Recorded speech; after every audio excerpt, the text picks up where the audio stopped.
Di rating sistem selanjutnya ada WELL atau lengkapnya Well Building Standard yang pertama kali dikembangkan oleh Delos Living di tahun 2014, baru 8 tahun yang lalu. Nah, berbeda dengan rating sistem yang lain, WELL sendiri bukanlah singkatan atau indikator, dan indikator yang diukur di rating sistem ini secara spesifik adalah performa bangunan dan interior terhadap kesehatan manusia, lebih spesifik jadinya. Kemudian hal-hal yang diukur itu meliputi through air, kemudian water, dan terakhir adalah ada juga nourishment, makanan, light, kemudian fitness, comfort, bahkan sampai ke mind. Salah satu hal yang bisa saya contohkan adalah kalau misalnya ada yang sering makan di warung makan Padang, itu kan makanannya ditaruh di depan kaca yang hadap keluar ya, dan langsung aja gitu kan. Nah, tanpa disadari makanan tersebut itu di saat hari yang cerah atau matahari bersinar itu akan terpapar langsung oleh sinar matahari gitu, yang terdiri dari sinar yang mengandung sinar ultraviolet, yang mungkin akan membawa dampak tersendiri ke makanan. Saya nggak tahu dampaknya buruk atau baik. Nah, hal-hal tersebut yang misalnya di WELL juga harus dipertanggungjawabkan desain dari bangunan tersebut, bangunan yang kita bikin gitu, jika memang pengen disebut sebagai bangunan yang sustainable gitu. Nah, WELL ini selanjutnya diurus oleh International Well Building Institute atau IWBI melalui kerjasama dengan GBCI atau Green Building Certification Institute.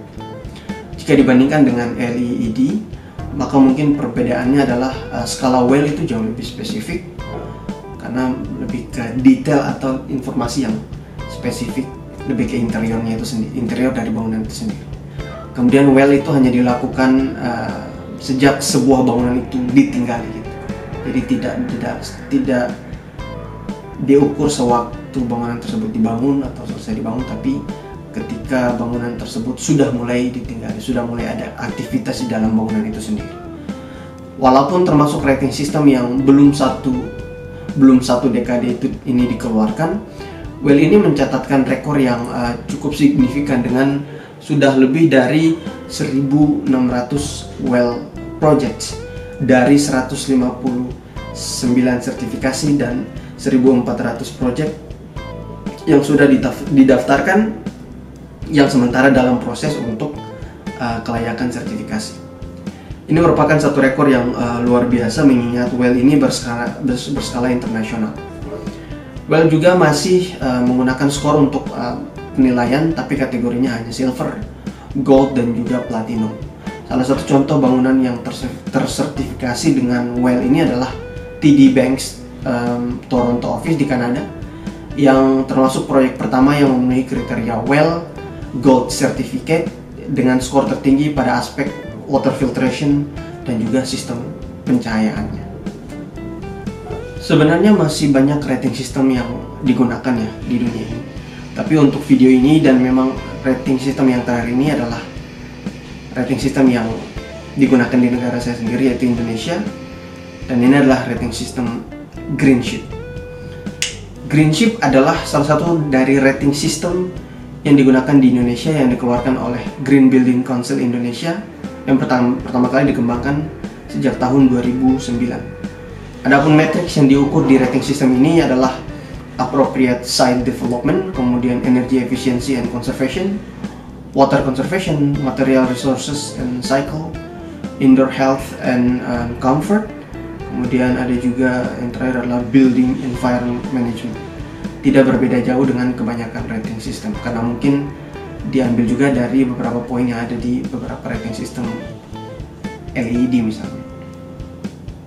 Kemudian pengukuran yang digunakan juga menggunakan poin dengan 4 level, yaitu bronze, silver, kemudian gold, dan yang terakhir adalah platinum.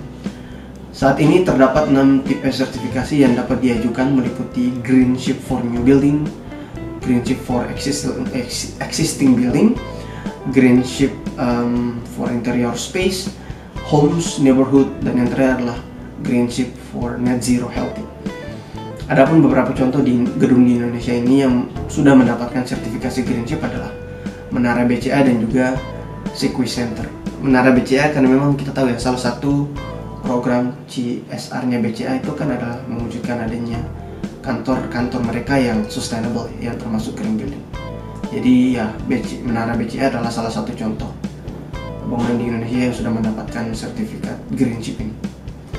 Dan itulah tadi penjelasan mengenai rating system dan juga beberapa contoh rating system yang digunakan di beberapa negara termasuk di Indonesia. Semoga video ini cukup membantu dan memberikan sedikit informasi. Silahkan kalau memang ada yang mau ditanyakan lagi, dan mungkin saya akan membahas beberapa rating system lain di video lainnya. Sekian, sampai ketemu lagi di video selanjutnya. Terima kasih.